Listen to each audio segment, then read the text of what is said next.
د موږ ښځو تعریف د استقلالیت نه چی دی دا دی چې کله موږ درس ووایو سترګې م خلاصې شولې نړۍ م ولیدله لوړ بوټان واغوندو په ظاهر کې تغییر راویلو شونډې غټې کړو د خدای دغه څه کومه څیره چې موږ تر کړې ښایسته که بدرنګه په هغو کې نور هم ګوتې وویو بیا پښه په پښه کېږدو وګرځو موږ وایو چې موږ مستقل یو او دا د موږ حقونه دي او نورو ته م وښیو ډینرانو ته وایي چې وګورئ موږ دغه حقونه غواړو موږ مستقل یو استقلالیت دو ته وایي نه قربان زه اوس تاته ووایم چې استقلالیت یا مستقل یا پوی پاتې کېدل دا د هغو ښځو تعریف دی چې همدا اوس په افغانستان کې په داسې شرایطو کې 80 سلنه ښځې لري هغه ښځه چې یوه ښه میرمن پاتې شوې ده که کار یې نه دی کړی که بېسواده هم ده اما د خپل خاوند تر څنګ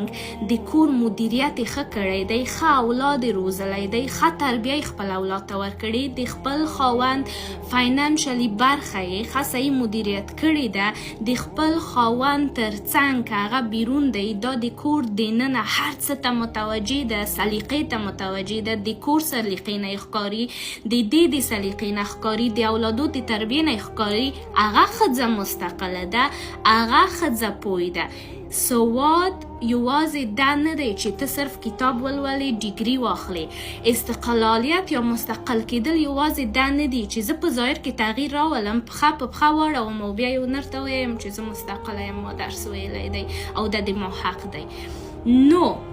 مستقل پاتې کېدل یا استقلالیت درلودل دا دی چې د ما پلار اجازه راکوي چې زه درس ووایم زه کار وکم اما کار د پیسو لپاره ونه کم ولې چې دا د ما د پلار مسؤلیت دی چې ما لپاره پیسې وګټي نفقه مې په پلار ده تر څو چې واده کم کار د دوی لپاره کم چې ما د کوم درس چې ویلی دی په دو برخه کې زه علاقه لرم چې کار وکم او اسلام د کوم چوکاټ لازم ماته ویلي چې څه باید وکم نو کله چې تاسو واده کوئ او دلته بیا اسلام تکرار کړی دی چې د تاسو نفقه په خاوند باندې ده او دا یو د هغو مسؤلیتونو نه دی چې اسلام خاوند ته ورکړی دی دا په دو معنا نه ده چې خدایمه کې اسلام په تاسو باندې قیدګیري کا دا په دو معنا ده چې اسلام تاسو ته دومره سخت مسؤلیتونه درکړي دي چې هغه یو نر نشي کولای د تاسو په رقم مهربانه پاتې شي د خپل اولادونو لپاره یو نر نشي کولای د تاسو په رقم تر ګیزه پورې د اولاد لپاره ویښ پاتې شي نو دا یو ظلم دی چې بیا تاسو ته دا هم وویل شي چې تاسو باید کارم وکړئ دا ظلم تاسو خپله په خپلو ځانو باندې کوئ چې موږ کارم کوو موږ واده م لرو